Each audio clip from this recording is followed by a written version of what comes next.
you have a new priorities. Ganina, you have a new perspective. Karon, you have a new priorities. Unsa man ang imong bag-o nga prioridad karon?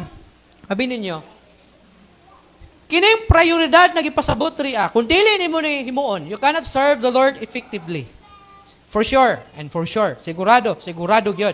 Nga di ka kaalagad sa Ginoo effectively, hantod nga dili nimo ni unahon. Unsa man ni siya? Put off the old life. Hukasa ang imuhang daan na pagkatao. Na naman, gusto ka mag-alagad sa Ginoo?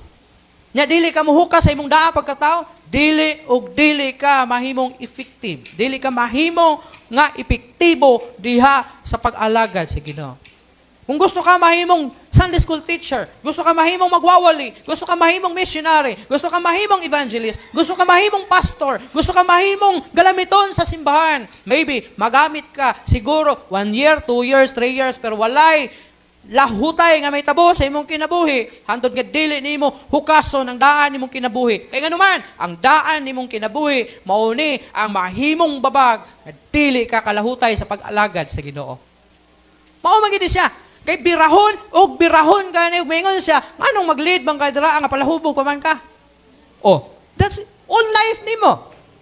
Antahay, niundang kag inom karon ug limno makahubog. And then nagpagamit ka sa Ginoo. And then after 1 year or 6 months or 3 months, ibalik kag inom. Maingon ang imong asawa nga pakaulaw makag-serve diha sa simbahan nga muinom pa man ka.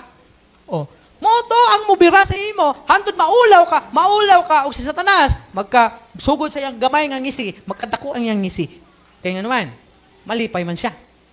Gukuron ka sa imong old life nimo, hangtod ka dili nimo ni hukason diha sa pag-alagad sa Ginoo.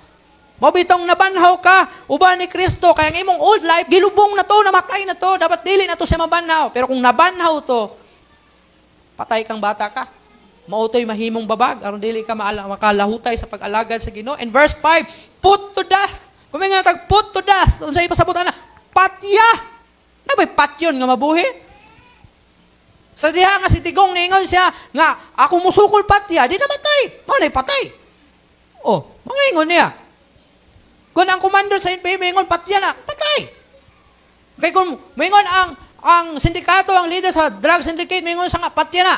Kung dili mo patyon, ikaw may patyon. Kita ka ng mga salida, masuguon niya, pagka di niya patyon, siya may patyon.